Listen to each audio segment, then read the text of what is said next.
Morning without end.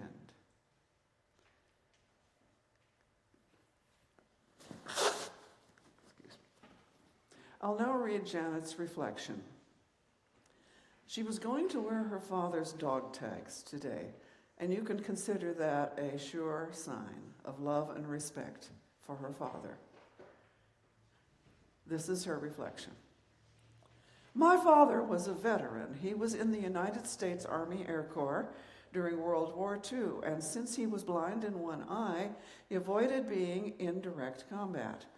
I grew up seeing old black and white photographs of my father, a broad-shouldered young man with curly blonde hair, smiling into the camera when he was stationed in New Guinea, and hearing my mother's anxious tone telling me that he crossed the Pacific in an unprotected, unescorted ship.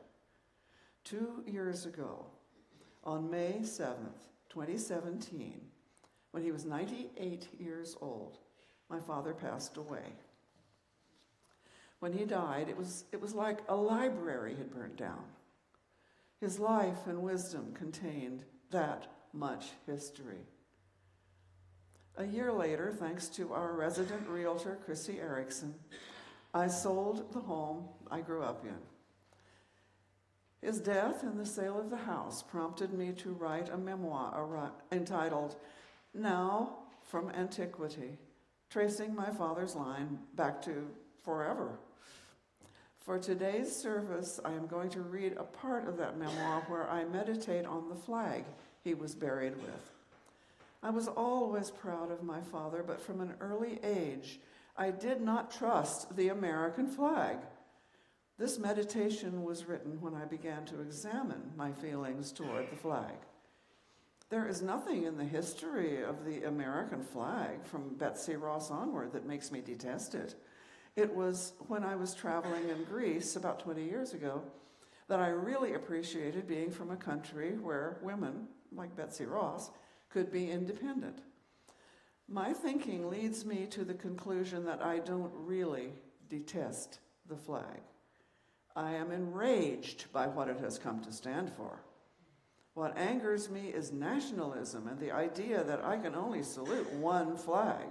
What angers me is when one flag is said to be more important than another. In the eyes of some, that might be described as un-American. But the fact is that the flag represents me too. I'm just skeptical and careful about whom I pledge allegiance to. Every American flag does not evoke feelings of anger in me. One special flag alone evokes great sadness. My father's cremated remains, as he wished, were installed in a veterans cemetery, and members of the military came and did a flag ceremony for him. A very dignified young military man presented me with the flag after he had folded it. When I got up to give a tear-filled eulogy, I handed the flag to my partner, who doesn't cry easily. It is the image of Barbara hugging that triangular folded flag and crying that I think of most when I recall that day. Barbara bought me a triangular case with a wooden back and sides and a glass front to keep that flag in. The flag in its case sits in my home office bookshelf. For an experiment, I brought the flag in the case out of the bookshelf and put it close to me when I do my morning meditation. The Buddhist teacher on YouTube talked about the value of softening toward the thing that causes you to feel aggressive. I sat in front of the flag and meditated with my eyes closed. The first thing that I noticed when I opened my eyes is the American flag from my father's service. It's folded into a triangle with its wooden case and white stars displayed on a navy background. On closer inspection, I saw that the white stars are embroidered and raised. They rest on that woven background behind them. There are 6 stars displayed. 2 are in the top row and 4 in the bottom. Of the 50 stars all together, each one representing a state, these are represented in the blue triangle of night sky. My partner put the flag in its special frame. I see now that the stars are brilliant, beautiful, and limitless.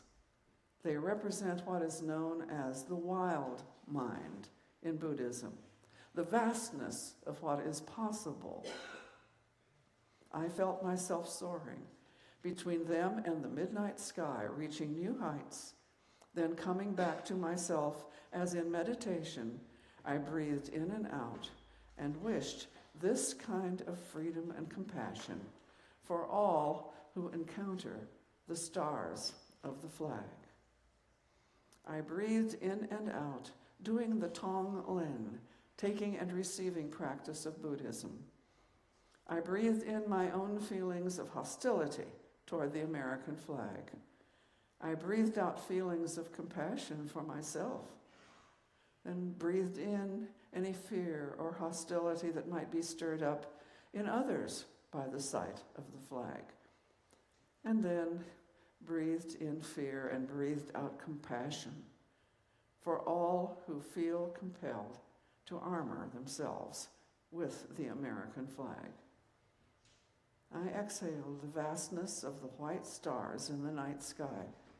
I exhaled my journey through the stars and into the higher realms they inhabit.